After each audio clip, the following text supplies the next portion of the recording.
Broken-hearted ka ba? Pinaasa ka ba? Niloko ka ba? Sinaktan ka ba? Pero teka, hindi lamang po ito tungkol sa relasyon, Ito rin ay pupuwedeng patungkol sa mga hindi natin gusto at inaasahang sitwasyon katulad ng pagkakasakit, pagkalugi sa negosyo, pagkawala ng trabaho, pagkaroon ng problema sa pamilya, etc. Sapagkat nakaka-break din po ng heart yan. Kailan ba yon? Kahapon lang. Mainit ang panahon, gabi pa naman. Narinig ko may nagkomento, may nagtanong, "Mainit na 'no?" Akala ko pa naman magtatagal yung malamig na panahon. Muntik na akong sumagot ng, "Gano'n talaga kapag sobrang cold na, papatapos na." 'Di ba, gano'n 'pag sa jowa mo. Kapag ang jowa mo ay sobrang cold na sa'yo, ibig sabihin nun patapos na ang relasyon ninyo. Hindi ko lang talaga sinabi. Kasi baka maka-break ako ng heart. Alangan namang coldness ng panahon ang pinag-uusapan, mapupunta sa coldness ng relasyon. Joke lang. Well, seriously, ano man pong broken-heartedness ang ating maranasan, ang sinasabi po sa atin ng Panginoon ngayon, hindi niya tayo pababayaan. Tayo kanyang sasamahan. Yan po ang sinasabi particularly sa ating salmong tugunan. Ang sabi, sa Diyos hindi nabibigo ang mga nasisiphayo. Sa English version ay, the Lord is close to the broken-hearted. The Lord is, ibig sabihin, present now, today. Hindi siya close sa mga broken-hearted bukas sa makalawa o sa mga susunod pang panahon. Ngayon, sapagkat ngayon mo, kailangan ng tulong. And He is close sa iyo. Ibig sabihin, near you, kaisa mo. Hindi siya nasa langit lang, pinagmamasdan ka habang ikay nahihirapan. Or the most, hindi kanya pinatutulungan sa mga anghel niya lang. No! Sinasamahan ka niya, kaya makakaasa ka, tutulungan ka rin niya. Sapagkat yun naman ang sabi niya, I am with you until the end of time. Hindi niya pinangako na hindi tayo makararanas sa mga problema, na hindi tayo makakaranas ng pagkadurog ng puso. Hindi niya sinabing hindi tayo iiyak. Hindi niya yung pinangako sa atin. Ang pinangako niya, tayo'y kanyang sasamahan at hindi passive na pagsama yan. Hindi passive na presence yan. Yung pangako niyang, I will be with you always until the end of time.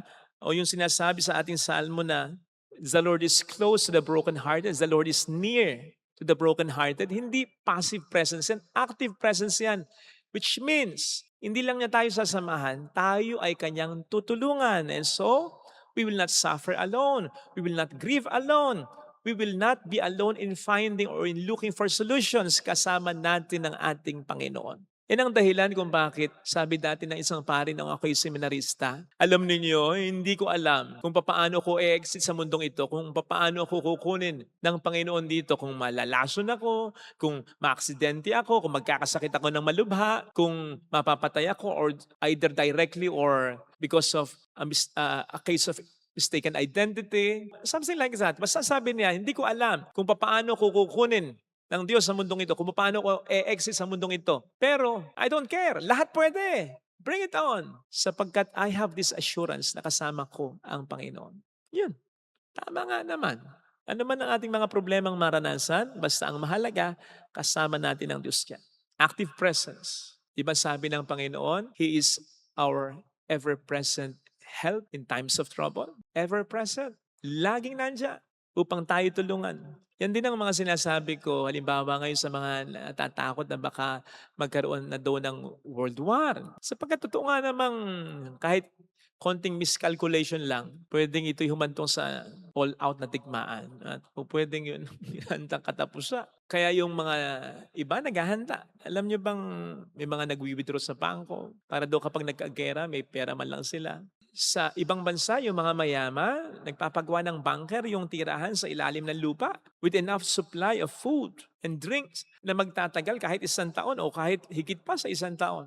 Abay sabi ko naman, ang malalim na relasyon sa Panginoon, ang pinakamagandang preparasyon sapagkat yun lang naman talaga ang siyang pinakapwede nating asahan at pinakamaasahan talaga sa harap ng mga heartbreaking na mga problema. Hindi ko sinasabing, halimbawa, pagdating sa gera, patay na kung patay, bahala na sa buhay. Hindi. Sinasabi ko, mamatay man tayo, mabuhay. Si Kristo ang dapat na pag-asa ng ating buhay. Yan ang makikita natin kay Kristo sa ating ebanghelyo. Bagamat may mga iniiwasan siyang lugar, may lugar na lantaran siyang nagsasalita. At kung ano yung ikinakaso sa kanya, yung ipinapantay niya, ang kanyang sarili sa Diyos, yun pa rin ang sinasabi niya. Biruin mo yung dahilan kung bakit ka papatayin, yung pa rin ang mulit-muli mong sasabihin. At tulad sa Ebanghelyong narinig natin, natatakot ba siya? Of course.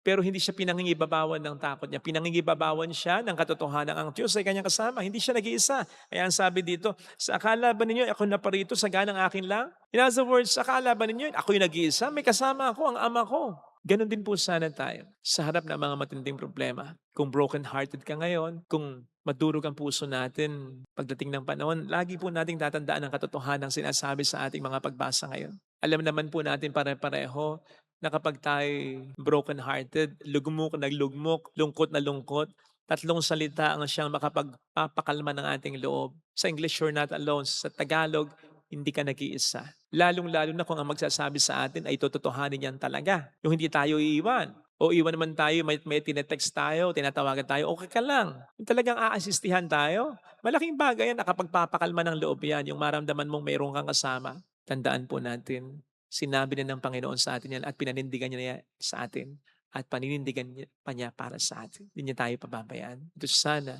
ang magpakalma ng ating kalooban sa harap ng mga nakakadurog na puso ng mga karanasan. Amen.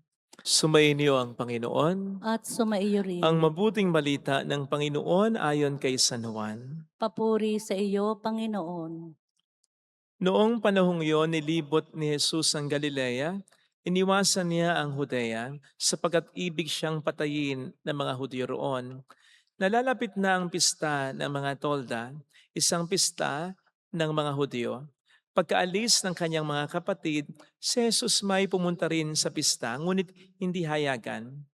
Sinabi ng ilang taga-Jerusalem, hindi ba ito ang taong gusto nilang patayin? Hayan, lantaran siyang nagsasalita. Ngunit wala silang sinasabi laban sa kanya.